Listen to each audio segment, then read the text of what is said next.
Good day and welcome to our first ever Stories from the Records of Africa at mbuyu.org. I'm Matt Ellsworth, Chief Genealogist and Content Creator from mbuyu.org. And I feel like a Southern preacher opening the Bible when in fact I'm just opening these old records. Our text today is a couple of pages from the Bulletin Officiel de Rwanda-Urundi, the official bulletin of the Belgian administration of Rwanda and Burundi. The date is 1928, and these two pages are the record of the establishment of a company doing business as a DBA between Ligorio Francisco Javier de Souza Couto and Evaristo Caetano Paulo Luis Nobre. The company is going to be called Souza e Nobre, again 1928. The key parts of the importance of these pages for me are first biographical. It gives the birth dates and birthplaces of both Mr. de Souza and Mr. Nobre.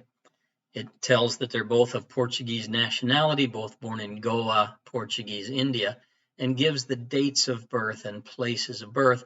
It tells where they reside in Goa, but it also tells that they are now temporarily residing, Mr. de Souza at Bujumbura in Burundi, in Belgian territory, and Mr. Nobre at Kigoma, which is a Tanzanian city on Lake Tanganyika, which at that time was British territory.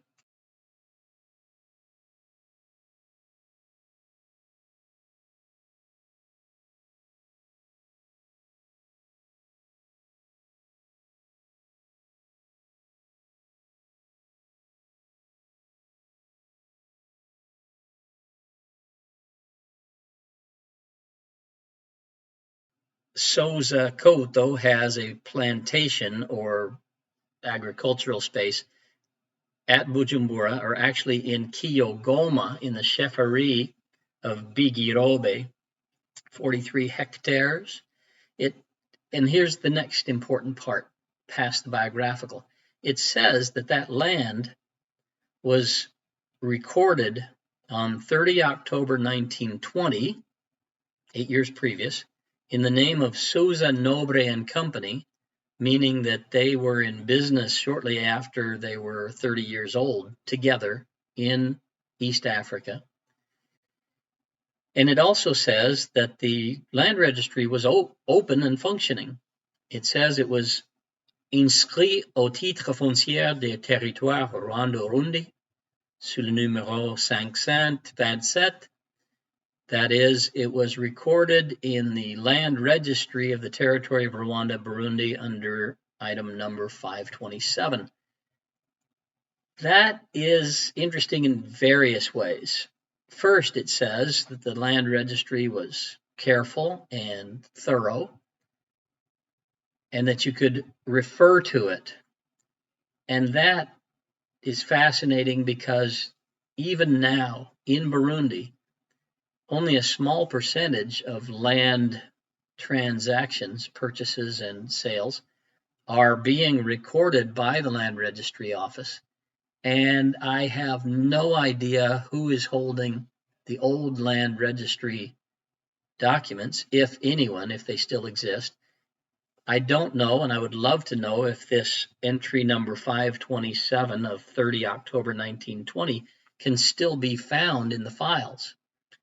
And for mbuyu.org, I would love to know if we can get to that document and digitize it and put it online, because it is part of the history of Rwanda and Burundi and Tanzania, and because these families, the De Souza Coutos and the Nobres, they'd like to see it. And adding another layer, mbuyu.org knows that by publishing all of the land registries, you would then make a groundwork, a benchmark, a start from here line for the buying and selling of land from which modern Burundi could then base its future registry. That's our story from today, and I hope that I've given you a really good idea of the value of the document and the many ways that it's valuable. I didn't even do them all. Another is that once you've put the entire history of a country out to the public, things can be discovered. Who moved where and when and in what numbers, and when did the local population begin to take over the land, and what nationalities were there and in what numbers. The mind is blown, but this is just our first time, and I hope you've enjoyed it. Stay with us. Watch for more to come.